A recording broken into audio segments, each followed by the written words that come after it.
Ils conditionnent nos cerveaux pour accepter ce qu'ils veulent. C'est leur narratif qu'ils veulent qu'on apprenne. C'est très dangereux ce qu'ils font. Ces assertions du président du Faso, le capitaine Ibrahim Traoré, datant de mai 2025, sont celles d'un homme qui sonne le réveil des consciences. Ces avertissements valent leur pesant d'or, car déjà depuis plusieurs années, un constat s'impose avec de plus en plus de force. Une partie de la presse internationale ne se contente plus d'informer, elle façonne des perceptions. C'est ainsi que le président du Faso exhorte ses concitoyens et toute la jeunesse africaine à s'interroger sur les récits véhiculés à propos de leur continent par les impérialistes et leurs relais. Mieux, le leader de la révolution progressiste populaire exhorte ses interlocuteurs à ne plus se taire et à faire valoir leur histoire, leurs valeurs et leur vision du monde. Pour le chef de l'État burkinabé, il ne faut pas laisser le champ libre à ceux qui veulent maintenir l'Afrique dans la soumission pour continuer à disposer de ses intarissables ressources tout en continuant à faire vivre l'enfer aux résistants et à leur peuple.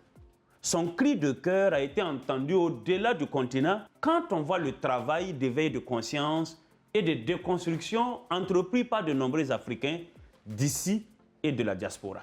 Au Burkina Faso, les bénévoles du bataillon d'intervention rapide, de la communication, les BIRC et les Wayi ont compris la quintessence du message du capitaine Traoré. À longueur de journée, ils investissent les plateformes numériques pour magnifier le courage et le travail titanesque abattu au quotidien par les forces combattantes dans le cadre de la reconquête de l'intégrité territoriale. Les désormais abeilles sans frontières partagent aussi la résilience du peuple burkinabé, les nombreuses actions de développement réalisées et les idéaux de la RPP pour un changement de mentalité en vue d'un développement endogène durable. Le président du Faso, le capitaine Ibrahim Traoré, nous rappelle encore, je cite, « Ils n'aiment pas que je parle. On trouve que je parle trop et font tout pour que je me taise, pour qu'eux, ils parlent et que leur message passe.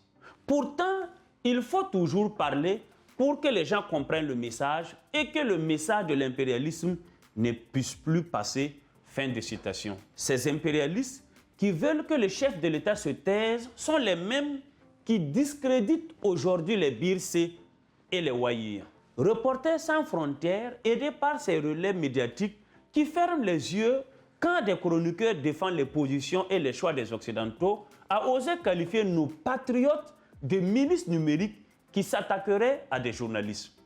Les mêmes voix qui ont façonné des récits mensongers s'irritent aujourd'hui de voir des jeunes burkinabés reprendre la parole, raconter leur pays à leur manière et défendre ce qu'ils vivent au quotidien. Quelle indignité! Quelle indignité! Qualifier des citoyens engagés de milices numériques n'est pas un hasard de vocabulaire. C'est une tentative de délégitimer une parole qui dérange parce qu'elle échappe au contrôle habituel. Peut-on refuser ce droit inaliénable des citoyens burkinabés quand au plus haut sommet de certains États impérialistes, des instructions sont données publiquement à des diplomates et à des médias publics pour continuer à façonner les audiences africaines en leur faveur? Face à ce parjure, le ministre chargé de la communication, Pegdouende Gilbert Ouédraogo, a lancé le 3 août 2026 un appel qui mérite d'être entendu au-delà des rangs des BIRC et des Wayi. Le camarade Ouédraogo s'interroge en ces termes, je cite, « Allons-nous rester en marge de cette dynamique?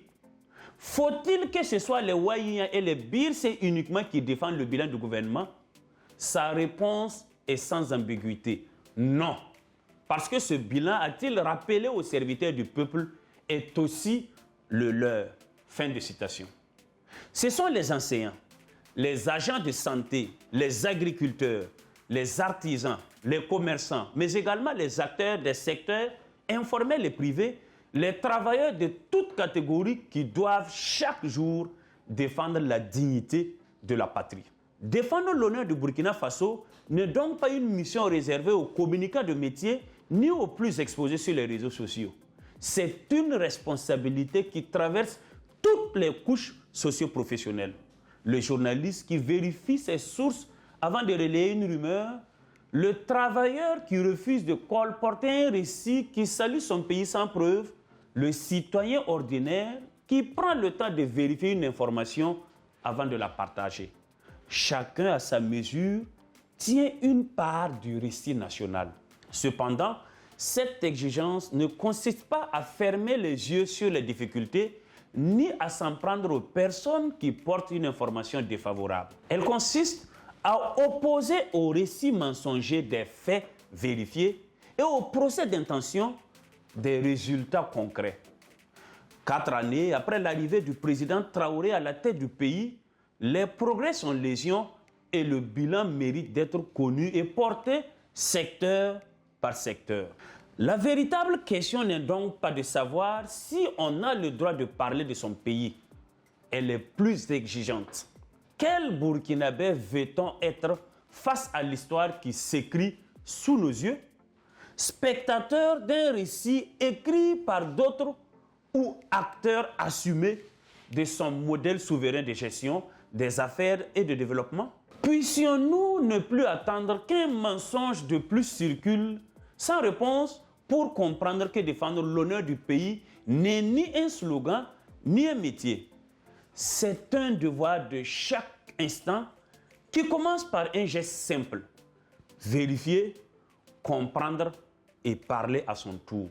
Au niveau de l'agence d'information du Burkina, nous faisons nôtre les 10 paroles du journaliste de renom devenu Premier ministre, le camarade Rim Talba Jean-Emmanuel Ouedraogo. Je cite: « Il est illusoire de penser à une liberté qui puisse surnager dans un pays qui n'est pas libre. Il est illusoire de penser qu'on peut avoir une sorte de journalisme hors sol qui peut survivre ou qui peut continuer à s'exercer de façon normale dans les conditions d'un pays en guerre. » La première menace au Burkina contre les libertés d'expression et de presse, c'est le terrorisme et c'est la principale menace.